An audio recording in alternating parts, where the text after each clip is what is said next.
I'd now like to consider this question in the context of international finance, why it's so often the case that when thinking about the returns on currencies, we look first and foremost at the nominal interest rate on that currency, and not at what is sometimes called the real interest rate on that currency.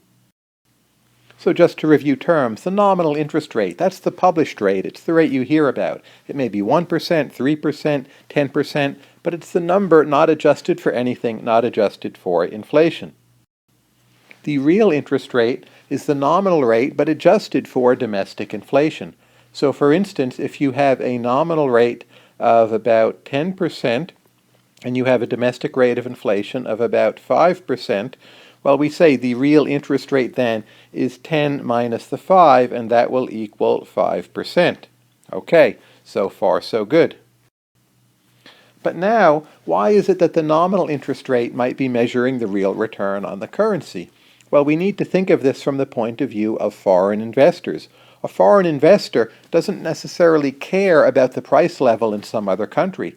They want to know, what purchasing power will I get in my home country, not in the foreign country? So the key for them is the nominal rate they are earning on a foreign investment in a foreign currency, and that of course has to be adjusted for the currency conversion or exchange rate.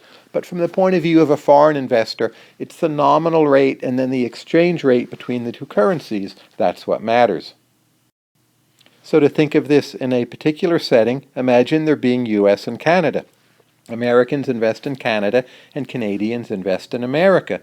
And imagine that each set of investors is spending most of their money in their home country. Again, what they care about is the nominal rate of interest in the other country and the exchange rate US to Canadian dollars. Unless you have an American investor who's going to spend most of his proceeds in Canada, say flying to Canada, going to a lot of hockey games, well, that rate of inflation in Canada, the real rate of interest in Canada, isn't what matters to that investor.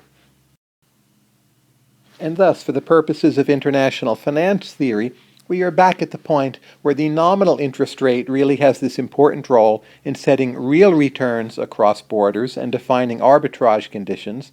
And for some more concrete examples of this, I refer you to our videos on covered interest parity and also uncovered interest parity and the carry trade.